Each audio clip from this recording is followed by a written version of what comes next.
wacan oo wanaagsan daawadayaalkan waa goobjoog kusoo dhawaada barnaamijka maad iyo maaweel oo toddobaadkiiba goorahan oo kale aad ka daawataan telefishinka ka dhegeystaan radioga kana dhugataan barahaanu internetka ku leenahay ee goobjoog barnaamijka toddobaad kasta waxaanu diiradda ku saarnaa arrimaha dhaqanka la xiriira sida cayaar dhaqameedka Soomaalida suugaanta kala duwan ee gabayada geerarada iyo guud ahaan badaha suugaanta Soomaalida iyo waliba sheeko dhaqameedka Soomaalida ee xiisaha leh barnaamijka toddobaadkan waxay nagu martay abwaan Cabdullaahi Cabdulle Hiraabe Martidhuux oo kamid ah abwaanada waaweyn ee Soomaaliyeed isla mar ahaantaasina falkiya ama curiye jaadadka kala duwan ee maasada waxaana abwaanku si gaar ah u xeel dheer yahay gud suugaaneedyada kala ah ama badaha maase kala ah gurowga iyo shirabka waraysigan waxaan ku qaadaa dhigi doonaa qaybo kala duwan oo kamid ah suugaanta badweynta ee abwaanka iyo waliba shirabka oo marna cayaar noqda marna ah bad kamid ah badaha waaweyn ee suugaanta Soomaalida iyo waliba gurowga iyo sheekooyin kale oo cajiib ah oo abwaanku nala wadaagi doono gabayo iyo waliba waxyaabo kale oo qire iyo qulubba leh waxaan jeclahay abwaanka toddobaadkan iyo toddobaadka dambe barnaamijka martida nagu ahaan doona waa Cabdullaahi Cabdulle Hiraabe Martidhuux inaan soo dhaweeyo marka hore abwaan soo dhawaad abwaan abwaan anaguna aad iyo aad kaaga mahadnaqaynaa sida quruxda badan ee aad nooga ajiibtay isla mar ahaantaas inaad waqtiga ugu soo hortay inaad dhalinyarada Soomaaliyeed ee suugaanta iyo waliba cayaar dhaqameedka iyo guud ahaan dhaqanka baan wax badan ka ogeyn inaad wax u bidhaamiso anagoo kaaga mahadnaqaynaa bal hadda intaynaan suugaantada badweynta sheekooyinka cajiibka cayaar dhaqameedyada ma garanaysay gud maaseedyada aan u fadhino ee shirabka iyo gurowga waxaa soo dhan intaynaan guda gelin bal hadda taariikhdaada iyo kooban dad badan baa isweydiinaya waa kuma Cabdullaahi Cabdulle Martidhuux qaar badan oo ku yaqaanaan way jiraan intaan ku aqoon bal u bidhaami taariikhdaada iyo kooban iyo magacaaga aad iyo aad ayaad u mahadsan tahay awalan horta waxaan mahad celinayaa maamulka iyo idaacadda TV-ga goobjoog ah saaxiibka abwaanada iyo hal abuurka si gaar ayaan ugu mahad celinayaa waxaan kaloo mahad celinayaa adiga laftaada oo fursad ii siiyey inaan halkan aan kula wadaago bulshada hadba wixii aan ka gaaro hal abuurkayga si gaar ayaan kugu mahad celinayaa bahda Soomaaliyeed taqaana ama aanay aqaaninna waa salaamaya iyada naftigooda intaas markaan ka soo gudbo aniga magacayga waxaa la yiraahdaa Cabdullaahi Cabdulle Hiraabe oo ku magac dheer Martidhuux waxaan ka soo jeedaa gobolka Shabeellada Dhexe sidoo kale waxaan ood wadaag iyo deegaan aan kula noolaa jiray oo ku tagay qaybo kamid ah gobolada Galgaduud gobolka Galgaduud iyo Hiiraan intaasna waa ku soo ood goostay kadibna waxaan soo galay gobolka Shabeellada Dhexe ilaa Banaadir marka taariikh nololeedkii waa kaasa waatay abwaan marka taariikhdaada halkaas ay kaga gudubno suugaantan muddo ku soo dhex jirtay waxyaabo badan baad samaysay suugaantada waxa la oran karaa waa bad marka la arko gurowga iyo waliba shirabka iyo suugaan fara badan oo xurisay marka suugaantaadu asal ahaan ma hidaraac ku abtirsataa mise waa hibe shakeenta ama waa hibe aad u gaar aad u leedahay yani hibe raac oo kale ama hibe waxa kaga hidaraac oo kale waa qoyskiina inuu waa mahadsan tahay ku sharximay kulli aniga waa mahadsan tahay waa su'aal fiican su'aashaad weydiisay horta suugaantu waa hidakeen iyo hidaraac iyo hibo ayaa la yiraahdaa anigu suugaanta waxaan u haystaa macnaha familkayga dhamaa famil suugaama oo lagu yaqaan macal gabar macal wiil waxaan hal abuurayn horta ma jiraan aabahayna nin laashin huba hayba maadaama uusan in wax laga maartay laga aruursho suugaanta loo xafido uusan jaanis u helin oo ahay nin heermiye saas ayuu macnaha uusan taariikh fog u lahayn laakiin nin laashin oo goobtii markaas uu yimaado wax ka yiraahdo la yaqaan u ahay abwaan intaan u guday kelimada lafteeda laashin dad badan oo dhalinyaraha ay fahansaneen baa jira aniga ana fahansaneen laashin iyo hoobal iyo eriyada marka laashin laftiisa maxaa laga jeedaa waxaan rabaa inaan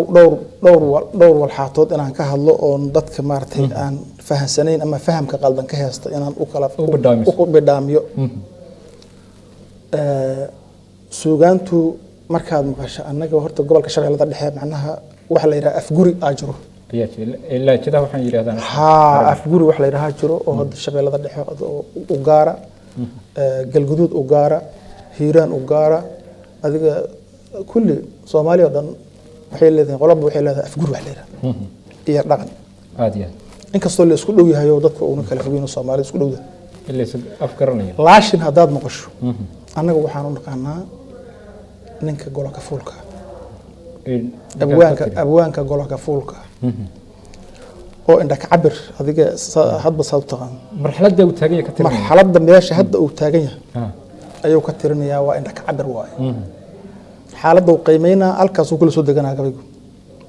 marka waa guud ahaan suugaanta shirka iyo eray bixintaas uma gaar ah maya waa gabyaa oo guuro waa tirsha maasada waa lagu guuroobaa iduna guurowga qayb ka tahay ay ka mid tahay shiribku waa waxa soo dhan golka fuula leeyahay marka laashin hadaad maqasho waa ninka meesha markaas uu taagan yahay ka cabira suugaanta kana tirsho ayaa la yiraahdaa hal abuur aku soo haray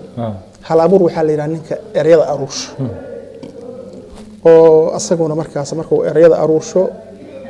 wax macna la keenayo sameynaya wax macna la suugan waliba xataa ana suugantiisu waa fikir bay ku saleysan tahay fikir bay ku saleysan tahay oo jaanis uu helay ma wuxuu keeni karaa marka ninkaas murti fiican oo waxyaabo badan ka hadlayso ayuu keeni karaa hal abuurna waa leeyahay waat marka hada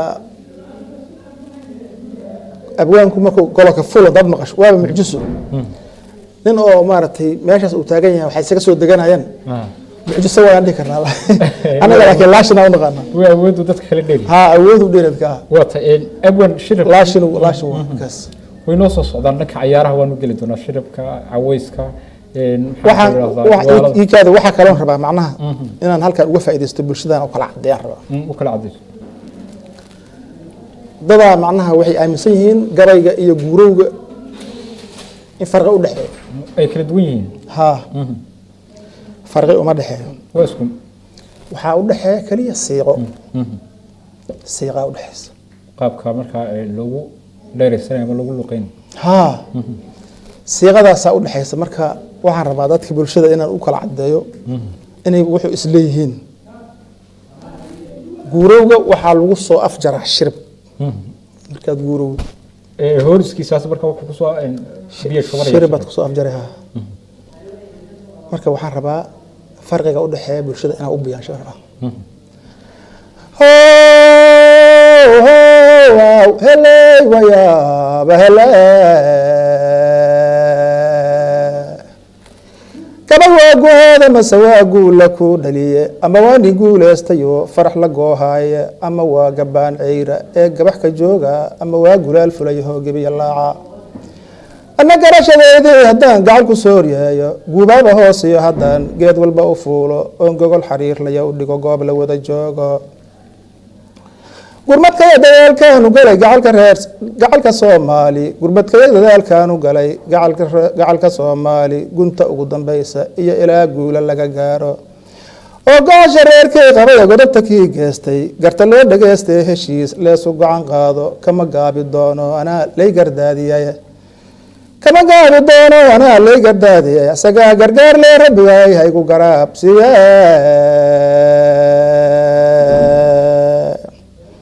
gabaysarana maahi abwaan golka fuulaahe markaan xaaja goobala arkaan giirka kiciya maskaxdan garaaca markay taladu gowriirto guulbaana ii muuqatoon gaaris leeyahay gacal iyo xigaalow waqtigu waana gurayaahe gadaal yaana loo celin horaa geedi loo yahay gacmihiis qabsada waxaa tihiin gaadya mire heesa guruw wow garbe geed laamaankiisu wow garbe garawsoo ninkii goy raabow geed laamaankiisu wow garbe tusaalaan ku siinaa marka gurowgan hadda tirinayay shiribkaana ka awood badan saameynta marka la tagay ha dareenka dadweynaha maya waaba soo koobyaba shiribki waa laba eray Soomaa lama eray waa asagana shiribku labada eray baa marka labadaas erayaa gabayga maanta oo dhan soo tirinaya ka awood badan marka waana lagu soo xiray murtida soo koobaysa marka waa lagu soo xiraa geed laamankiisu adiga waxa waaye naftigaagu murtida waxba ka taqaanaahay warkiyo dhedhamaadiga naftigaagu quluub bilay geed laamankiisu waa garba macnaha geedka markuu baxo laamankiisu sax waa garbo ma garawsa ninka goy rabow calaashaan waxa waaye bulshadu inay wada jirto waa geedka macnaha geedka garbihiisa waa garbay isu tahay bulshadu inay wada jirto ay garba ku awood ku leedahay maaho ninkii macnaha marka bulshada ama wax kala dhantaalaya ama dhibaato u geysanaya ay u digaysaa marka inuu damaanka ku hayataa ha geed laamankiisa waa garbee garawso ninkii goy rabow hadda waa guurooba Soomaa guurooba gabayga aan ku guuroobayaan haddana nooc kale u tiriha oo gabaya ha hoyala hoyala hoyala hoye hoyala hoyala hoye hoyala hoyala hoyala yo gabay waa guhadana sawa gula ku dhaliye ama waa nin guulaystayo farax la gohaye ama waa gabaan ceyraho garax ka joogaye ama waa gulaal fuleeyaho gebiya laacaye ana garaashadaydii haddaan gacol ku soryeeyo gubaaba hoosiyo haddaan geed walba u fuulo oon gogol xariir laya u dhigo gob la wada joogo gurmadkaya dadaalkan u garay gacolka Soomaali gunta ugu dambaysaya inaa gula laga gaaro oo gocosha reerkii qabiyo godobta kii geystay garta loo dhageystay heshiis la sugacan qaado kama gaabin doono ana la gardaadiyay asaga gargaar lehe rabbigay ku garabsiye gabyay sarana maahiya abwaan gora ka fulay markaan xaaja gobola arkan girka kiciyay maskaxdan garaaca markay talaadu gowrirto gulbanay muuqaton gaaris leeyahay gacaliyo xigaalo waqtigu wana guurayay gadaal yaana loo celin hore gedi loo yahay gacmihiis qabsada waxaa tihiin geedya mirihiisa okay maxaa u dhexe waa gabaygii marka siiqda waa kuugu guuroobay waana kuugu gabiye maxaa u dhexe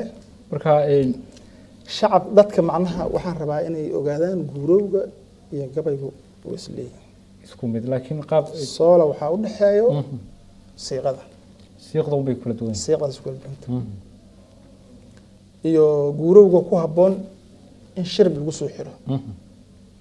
in gabaygu sidiisa un baa lagu soo marka meeshaas waa saas waa filayaa in dhalinyarada iyo dadka ina daawan doono ay fikir fiican ay meesha ka qaadan doonaan abwan sheekooyin iyo ma garanaysaa waxyaabo kaloo fara badan oo sugaantada badda ka mid yaanu qaybta koowaad ee muxuu ahaa toddobaadkan ayaanu kusoo qaadan doonaa laakiin waxaan rabaa gabay la yidhaahdo hidda dhowr markaa filayo hidda dhowr in dhalinyarada iyo guud ahaan dhaqanka inta jecel maasha Allah inta Soomaaliya dhan marka uu ku gubaabinayo dhaqankooda inay iyo hiddahooda inay dhowrtaan waa sidaas waaye waxaad moodaa dhalinyaradu hadda jirto jiilka hadda soo korayo waxaad moodaa dhaqankii inay ku ciyaarayaan aad inay ugu ciyaarayaan sida dharka xirashadiisa oo kaleeto madaxa xirashadiisa oo kaleeto akhlaaqda iyo hadallada ay isweydaarsanayaan oo kaleeto ixtiraamka dadka waaweyn iyo waalidka oo kaleeto waxaad moodaa inay aad uga gaabiyaan dhinacaasna dhibaata nooga timid waxa waaye dhalinyarada haddii lagaa galo waa dhibaato weyn waaye marka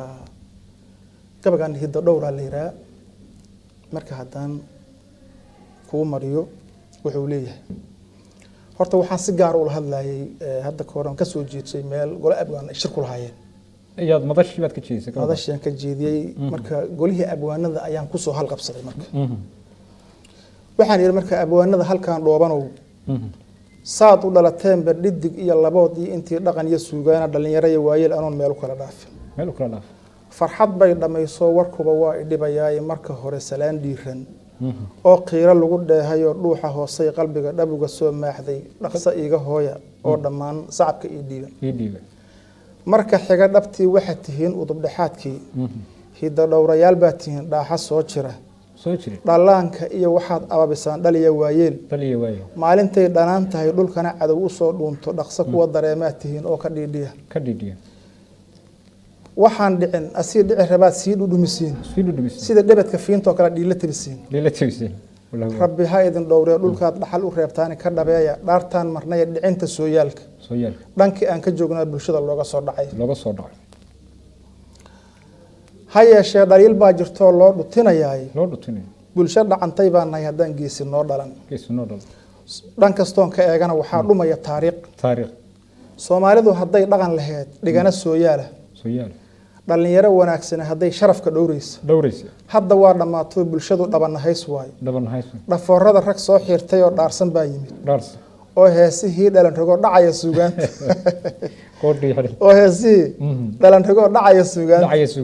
dhursa waxay ahaan lehed hadday hadalka dheegaan dheg wax maqasho kuma taaliya dhaayo wax arkaaye nin kastaba ku dhaantay islaan dhimata luuqdeer dhaqaalana ka raadsaday inta u dhigay youtube-ka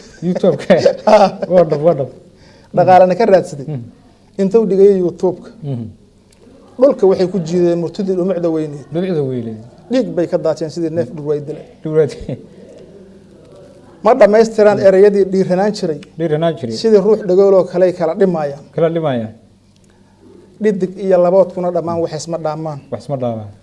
mid kastaba dharka uu xiran yahay dhirif ka qaadaa mid kastaba dharka uu xiran yahay yaad dhirif ka qaadaa qalbigaan ka wada dhoofnay oo dhimay damiirkii lama dhowro diin iyo wixii dhaqanba noo yiil dhaladaba wixii lagu arkaa lagu dhaqaaqa dhaladaba wixii lagu arkaa saashada laga daawanaya dhaladaba wixii lagu arkaa lagu dhaqaaqa taasaa macallin markaa waa surwaal lugaha loo dhuubay oo dhiida kaga jooga iyo shaati feeraha ku dhagay oo dhab kaga yaala iyo madax dhafoorada ka xogan dhoorna lagu reebay oo lagu dhibtoona markay dhaydu qabanayso dhawaq aan la arag oon la maqal meesha laga dhigay oo leeska wada dhadhaxsha dhumiye keenay naa iga dhamaaw iyo yarow ha igu dheeraanin iyo waxa dhammaan lagu hadlaa hadalla dhaandhaani maxaa dhiman maxaan dhowrnaa dhabaqday howshii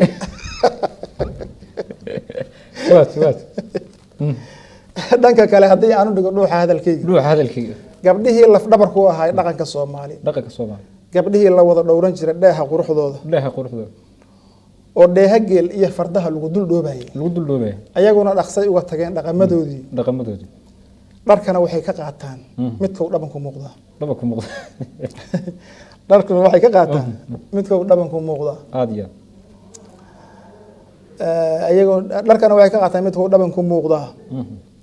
anigoon ku dhiiraan gabdhaha kuma dhiiraan karo anigoon ku dheeraan iska yara faafanaysa halkaas anigoon ku dheeraan xumaha lagu dhaliilayo ha ka dhowrsadeen ceebta waa laga dhaqaaqa halkaas uga baxo hadda waxa gabdhaha lagu ma dheeraan karo laakiin haddana waa u digaya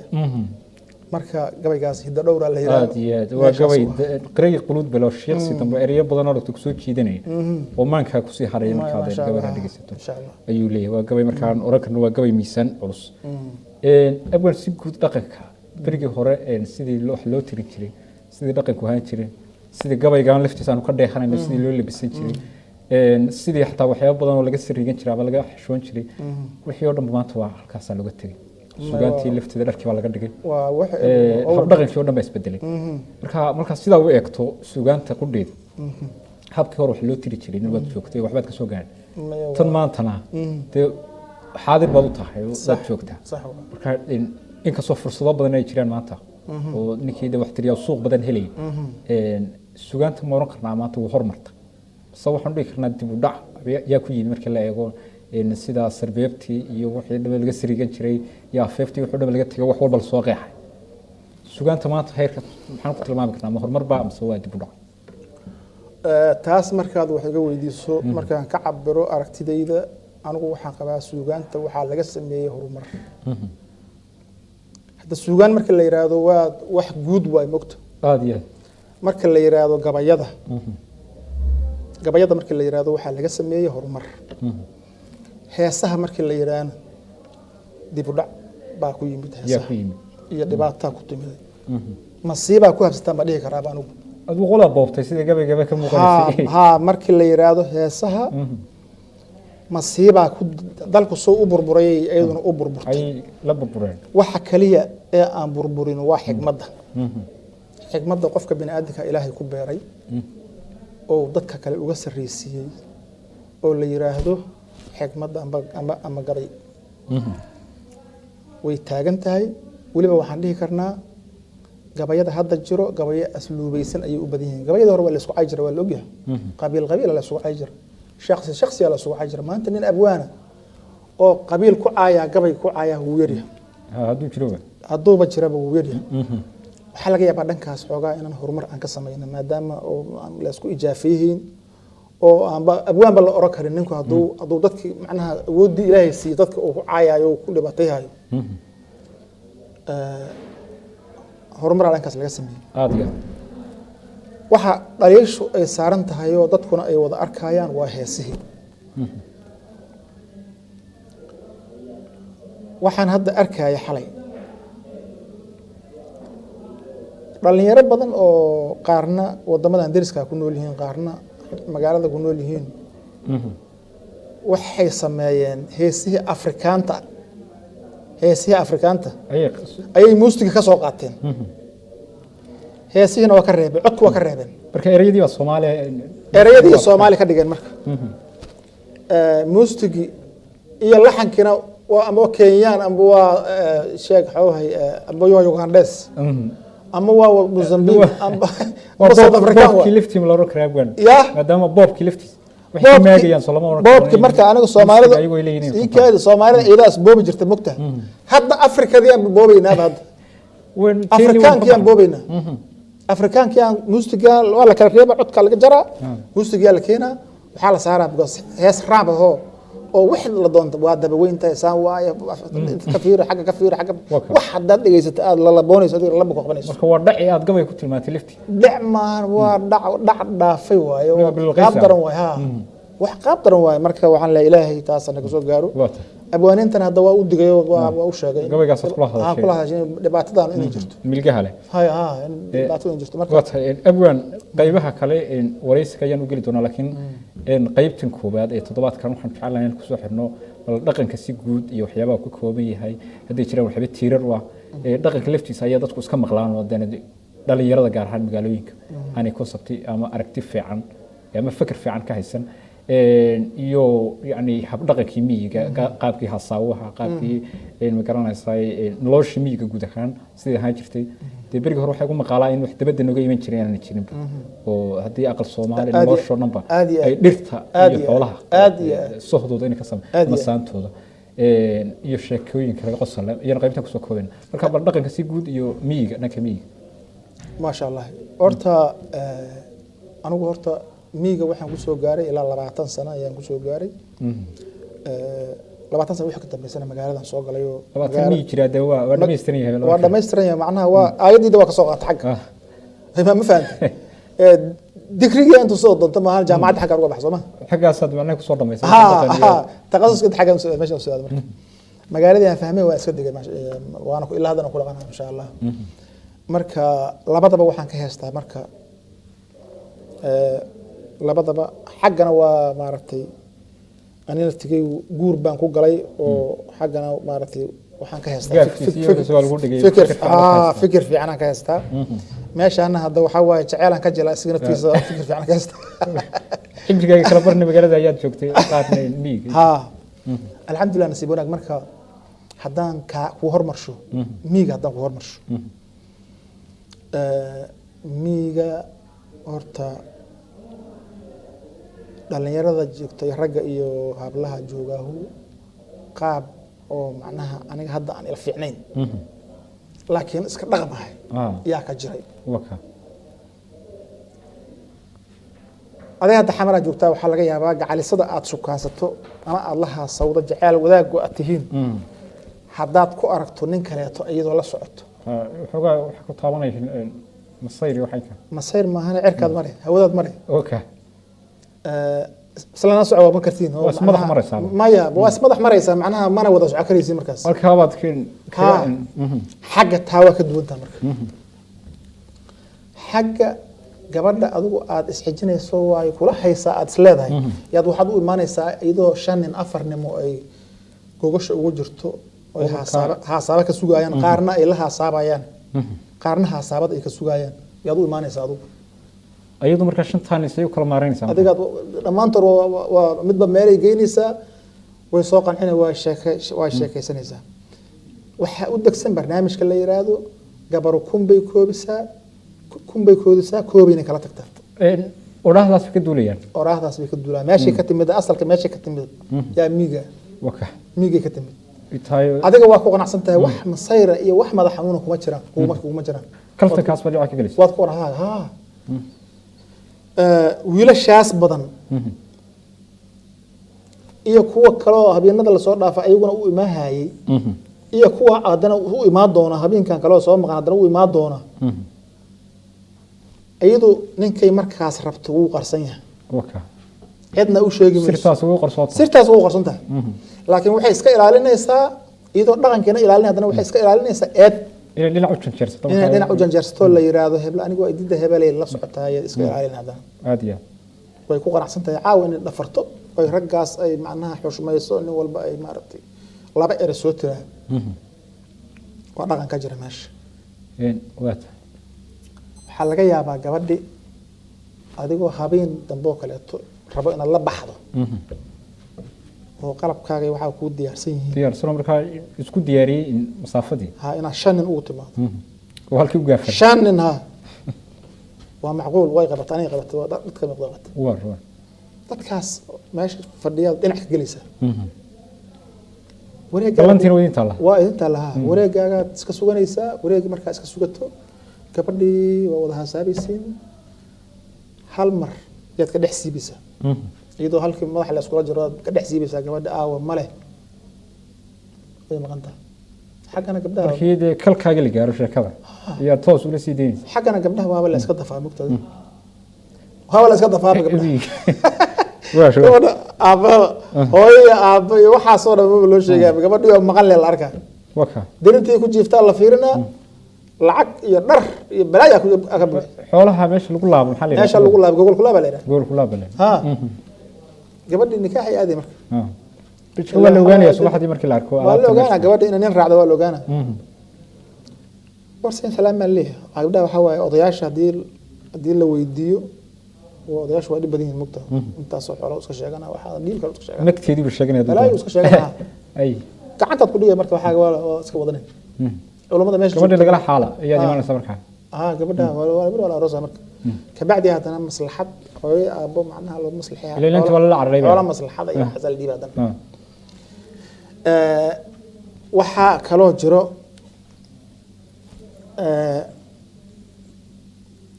gabdha doonisana waa jira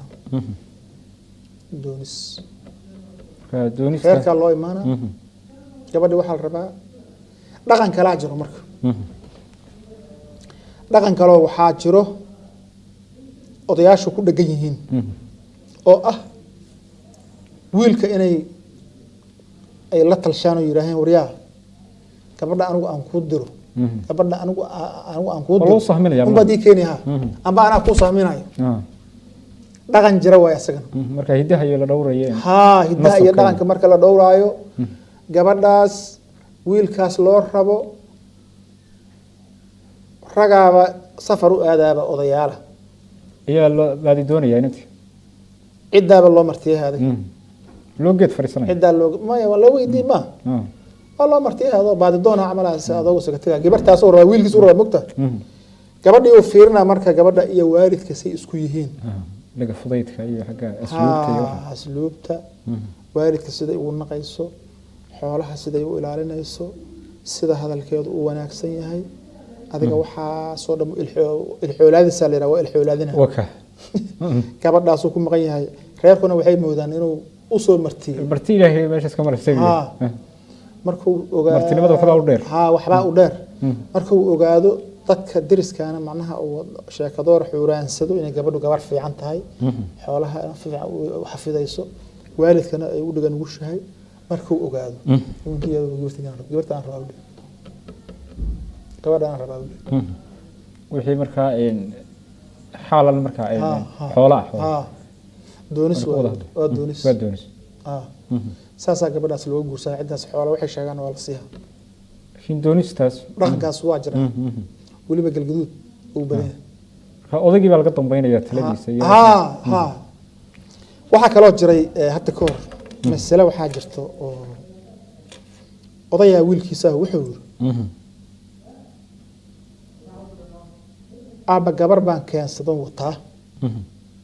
waxaan rabaa inaad ii guursood guri iyo xoolo iyo isiisood meel dejiso aduguna odo xoolo badan waa geel iyo ari iyo balaayo qabyaha gabar baad keentay uri haa nakeen uri aw gabadhi waa tana gabadhi nakeen dhagax jamel ahoo meel yaallo weyn oo culays badan wala itixaamaya lalinkeeda uri dhagaxaas ii keen halkan soo dhig markaad halkan soo dhigto ayaan gabadha ku siinaya gabadha waa ku gurgeynaya dhagaxyow soo qabtay dhagax waxaa waaye asaga uuna qaadi karin laakiin haddii qofka la qabato dhagax la keeni karo dhagaxyow soo qaaday waa qaadi waay aabba qaadi ma karo uri kan ma qaadi karo uri gabadhina intay taagan tahay way dheeganaysaa markaasuu wuxuu yiri maandhaay kan dhabarka u laayahay la qabo magaalada maya ma dhihin magaalada nin ka raadsan uri kan nin maahan kan dhabarka u laayahay dhabaha lagu diray ninka dhabarka u laayay nin kala raadsan leh wuxuu kaga jeedaa gabadhi waa baxday wuxuu yiri nin maxuu sheegaa dhabarka la adeer isku sir gabdhaha islaam isku sir dhagaxaas ninkii keeni waay wax kale ka sugay wax kale laga suumay mid kale wadana keena gabadha ninka la keentay dhagax maya wiilkii waxa uu keenay gabar kale waka tii waa iska diri magta ma abihi baa wax itixaamaya ninka aabihiis waxa itixaamaya gabadha abihi baan mooday ma waa aabihiis waaye isaga abihi baa itixaamaya itixaamaya gabar kale uu wuxuu yiri dhagax ii keen uu hadda gabar rabto niyo waka intii soo dhagax maalinka dhagaxaas ka xoog badis oo inta keen aan gabar ku siiyaan inta ka waraysan warkuma yeelo aan gabarta ku gurugeyna dhagaxii soo qabtay waxay u masiyadeen wuxuu dhagaxan u aabo qaadi ma karo gabarna halkaan taagan tahay gabadhi wuxuu yiri maandhay dhabarka u laayahay ninkaane ka danayso nin ku naqamay kan waa yaabiye cunugu waa yaabiyay danta laga leeyahay waa garaw meel wax ka jiraan ma yaqaan gabar kale uu keeno saddexaad waka oday baa meesha fadhiyay taxana meesha fadhiyay aabba toogan wuxuu yiri gabadhan meel dhibaan u soo maray toogan gabadhan ugu dir dhagax ayaa yaalo meesha dhagaxaas baanika soo dhigto oo soo dhigto ayaan ku dooraa gabarta guriguga dhagaxa uu meel saar asaga waxbuu raadinaa odagan dadka hore macnaha dadka hore dadkan ka khibrad badan lagu sheegay dhagaxii soo qabtay oo laba joor yiri markuu laba joor dhagaxii uu soo himliyay gabadhi waa ku fiirsan weysa asay fak iyo tiriya dhinac kale ka soo qabat gabadhaas itixaamiya gabadhi markaas dhagaxii iyadoo labada dhinac laga hayo ayaa loo keenay asuu waxa ku diiday marka wax kula qabanay marka hore adkaas marka hore qof wax kula qabahayso maxaad ku keenaysaa jinni aad noo keentay jinni ma fahant aadiya xoolahayga inta dhex gashid barka leexsuu aqalkaasna deg mar hore ku diyaarshay iska dagow gabadhaasna iga furno rasuulsa iyo taa gabadhaas iga furno waliga iga furno haddeerad waxaad keentay qofkii anigu aan raadinayo u baahnay bad hadda keentay shay kastood qabahaysana saasi kula qabaysaa waka meesha uu raadinaa fiiriya inta uu fiirinayay intaas uu fiirinayay bal marka dadka hore aad u khibrad badnaa qatar ahaayeen waa tahay guurkana la iskama geli jirno waxa waaye saasa gabdhaha loogu martiyay jira cidda marka gabadha la guursan raba cidda loo martiyay waa la fiirina gabadhaas beel la waa leeyahay markaas la gabadh la waliba xagga murtida iyo garaadka wala iska itixaabi jiray sidoo maqaala waa kaas waa tahay qaybta koowaad ee barnaamijka toddobaadkan oo nagu martiyahay abwaan Cabdullaahi Cabdulle Hiraabe Murtidhuux ayaan inta kusoo gabagabeynaa sheekada lafteed ayaan barnaamijka soo xirinaa toddobaadka dambe ayaanu barnaamijka xiiso badan oo shirabka iyo ka bilaabmaya sheekooyin kale cajiiba iyo waliba ayaan dhaqameed kale Soomaalida ayaanu kusoo qaadan doonaa barnaamijka toddobaadkan anigoo abwaan Libaan Axmed Xirsi abwaan Hareeri iyo waliba abwaan Cabdullaahi Cabdulle Hiraabe Murtidhuux intaasoo idinkaga tagayna abwaan aad iyo aad badan waa tahay